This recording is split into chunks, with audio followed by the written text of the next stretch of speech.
అందరికీ నమస్కారం। ఈరోజు మన వీడియోలో గోధుమ పిండి బిస్కెట్స్ అయితే చేసి చూపిస్తానండి। క్రంచీగా చాలా అంటే చాలా టేస్టీగా సూపర్గా వచ్చింది కదండి। అది ఎలా చేయాలో ఒకసారి చూసేద్దామా। మరి వీడియోలోకి అయితే వెళ్ళిపోదాం। గోధుమ పిండి బిస్కెట్ కోసం 2 కప్పుల వరకు గోధుమ పిండిని అయితే తీసుకోవాలి। అర కప్పు బొంబాయి రవ్వ వేసుకోవాలి। పావు కప్పు కొబ్బరి పొడి వేయాలి। 2 స్పూన్ల పచ్చి నువ్వులు వేసుకోవాలి। మంచి ఫ్లేవర్ కోసం ఇలాచి పౌడర్ని అయితే దంచి వేసుకోవాలి। వీటిని అంతా కూడా కలుపుకోవాలి। అర కప్పు వరకు షుగర్ని అయితే వేసుకోవాలి।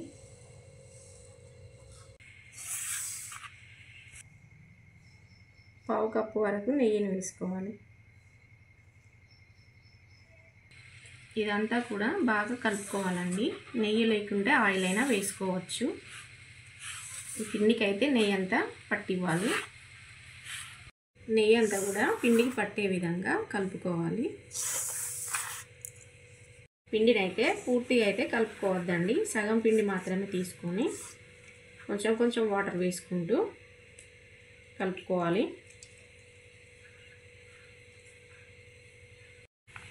ఇలా పిండి అయితే గట్టిగా కలుపుకోవాలండి। నేను చిన్న బౌల్ తీసుకున్నాను కాబట్టి వేరే ప్లేట్లోకి అయితే దీన్ని తీసుకుంటున్నాను। ఇలా చేసుకొని మీకు నచ్చిన షేప్లో అయితే కట్ చేసుకోవాలండి।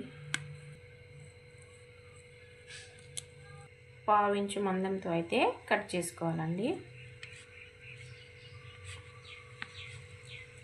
వీటిని ఇప్పుడు డీప్ ఫ్రై చేసుకోవాలి। స్టవ్ వెలిగించి కడాయి పెట్టుకొని ఆయిల్ వేసుకొని అది వేడయ్యాక మనం సిద్ధం చేసుకున్న పీసెస్ని అయితే ఇందులో వేసుకోవాలి। ఒక్కొక్క పీస్ని వేసుకోవాలి।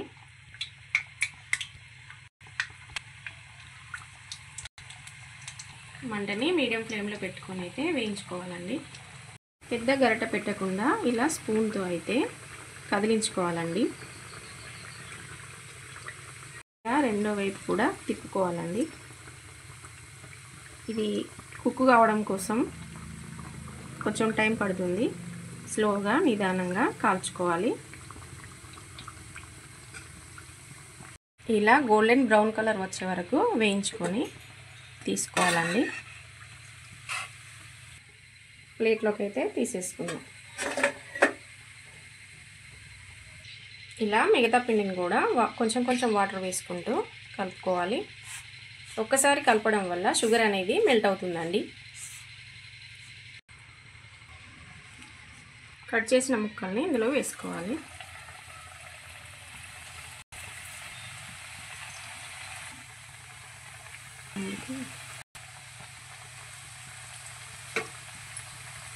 ఇలా బిస్కెట్ చేసి పెట్టారు అంటే పిల్లలు చాలా ఇష్టంగా తింటారు అండి। నా వీడియో కనుక నచ్చినట్లయితే లైక్ చేయండి, షేర్ చేయండి, నా ఛానల్ని అయితే సబ్స్క్రైబ్ చేసుకోండి।